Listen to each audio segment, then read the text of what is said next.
परम शांति। परम शांति। सभी का स्वागत है, परम परम स्वागत है।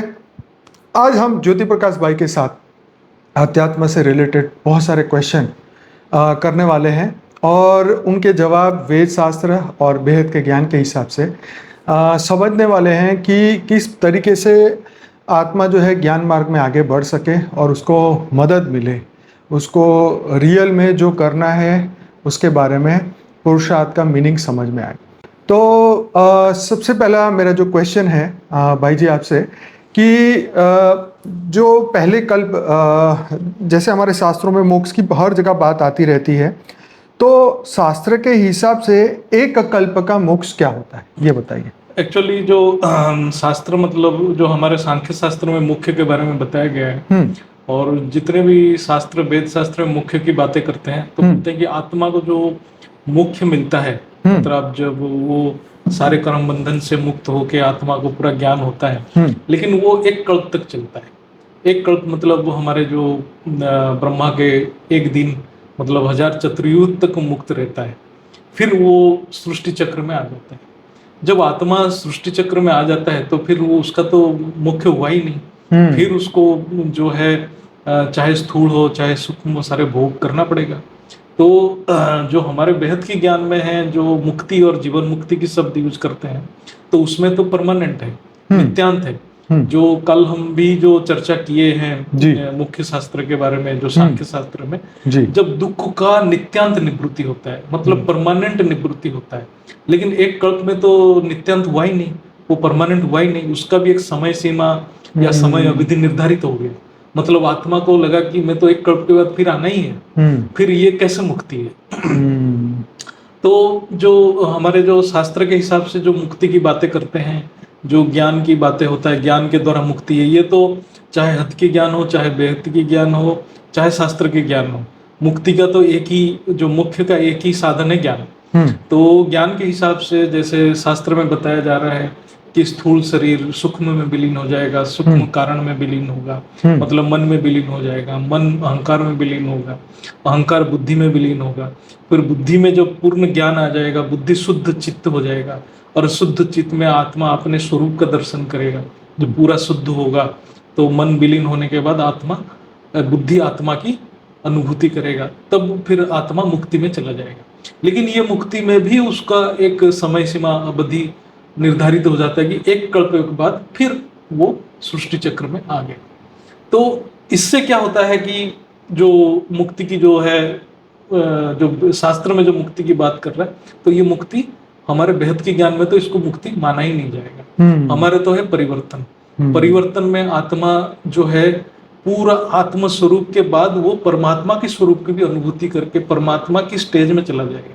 तो बेहद की परम और मृत्यु लोक से परमानेंट छुट्टी। मृत्यु लोक से परमानेंट छुट्टी, वो कभी आएगा ही नहीं ना, फिर प्रलय अर्थ प्रलय कल प्रलय में भी कभी नहीं फंसेगा। मतलब नहीं। तो ये भगवत गीता में भी है, इसका पुष्टि किया गया कि मैं अपने परम धाम में ले जाता हूँ। जो परमात्मा अपने परम धाम में लेके चले जाएंगे जिस आत्मा को, वो क्यों आएगा? इतना आनंद की अनुभूति के बाद फिर दुख की अनुभूति करने क्यों आएगा? उसको तो ज्ञान समाप्त हो गया, फिर किस बात की आएगा? जब आत्मा ज्ञान पूर्ण भाव में प्राप्ति कर लिया, तो ये जो शास्त्र में ये भी तो लिखा गया है कि ये प्रकृति भोग और अपवर्ग दोनों के लिए है। जब भोग तब तक है जब तक भोग इच्छा है, और अपवर्ग तब है जब वो ज्ञान पूर्ण हो जाता है। जब ज्ञान पूर्ण हो गया फिर आने का कारण क्या है? तो इस मामले में जो शास्त्र में जो है ज्ञान है वो अधूरा ही लगता है।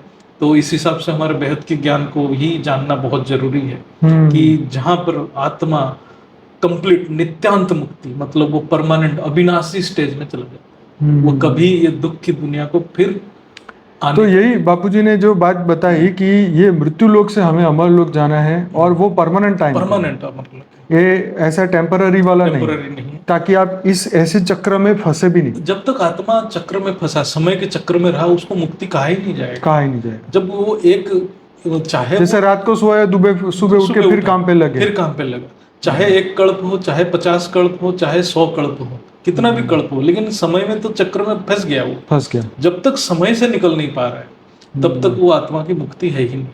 तो इस मामले में तो सदाकाल के सदाकाल की मुक्ति तो मुक्ति नहीं के है। लिए बेहद की ज्ञान में आना जरूरी है और इस ज्ञान को समझना भी जरूरी है। और बापूजी तो चाहते हैं ना कि पूरा मल्टीवर्स ही ऐसा बने ना कि सदा काल के लिए जो भी जीव हो फिर वो अनंत मुक्ति में रहे, अनंत काल के लिए, एक नहीं है, सभी लोग, हाँ सभी लोग अनंत काल के। और ये बहुत बड़ी चीज है, बहुत बड़ा विजन है, बहुत बड़ा विजन है। जैसे कई मल्टीवर्स आज भी परम प्रकाश परम लाइट के चल रहे हैं, उनको कभी भी उनका ये तो हम ज्ञान में आने के बाद ये समझ आया, लेकिन ये तो समझ किसी के दिमाग में है ही नहीं। यही बार बार लोग किसी के दिमाग में तो क्वेश्चन आता होगा कि भाई कयामत के दिन के बाद क्या, कयामत के दिन के बाद क्या, वो भी एक बहुत, जैसे कुछ धर्म में कयामत के दिन है, कुछ में जजमेंट डेज है, बट क्या जजमेंट डेज पूरा अंत है? उसके बाद क्या सृष्टि नहीं रहेगा? कयामत के दिन के बाद क्या सृष्टि नहीं रहेगा? क्या ये जीवात्माएं कहाँ जाएंगे? क्या उनका स्थिति होगा? इसके बारे में कभी कहीं ना धर्म के बारे में कोई धर्म में नहीं बताया, ना किसी शास्त्र में बताया। अच्छा, कयामत के दिन और जजमेंट डे के बारे में भी कोई शास्त्र में नहीं है, और इनके जो धर्म ग्रंथ है उसमें हमारे शास्त्र की बातें भी नहीं है। तो ये सबका जो निचोड़ है, इससे ऊपर उठ के जो बेहद की ज्ञान में वो ये बातों को समझ आना, ये बहुत बड़ी बात है। जैसे हमारे जो शास्त्र में कर्म का सिद्धांत है, कर्म के सिद्धांत, ज्ञान के सिद्धांत है जब आत्मा मुक्ति में जाता है, लेकिन ये बातें तो बाकी धर्म में नहीं बताया गया। तो उन्होंने कर्म के सिद्धांत नहीं है, तो वो जो अनेक जन्म की भी बात नहीं मानते हैं, वो तो एक ही जन्म, फिर उसके बाद जन्नत चले जाते हैं। तो ये कभी जो कर्म की सिद्धांत या प्रकृति के नियम के विरुद्ध है। तो ये सारे चीज की जो समझ, तो ये सारे चीज को मिला के जो परम सत्य चक्र से बाहर ही निकलना सबसे बड़ी बात है। हाँ, अच्छा, वो जन्नत में भी जाएगा तो क्या परमानेंट है जन्नत में रहना? परमानेंट तो वो तो फिर नीचे आएगा, तो कर्म बंधन से तो कोई निकल ही नहीं सकता है। तो ये एकदम क्लियर हो गया कि भाई शास्त्र के हिसाब से जो एक कल्प की मोक्ष है, तो मोक्ष के बाद क्या? फिर जीवन, फिर बंधन।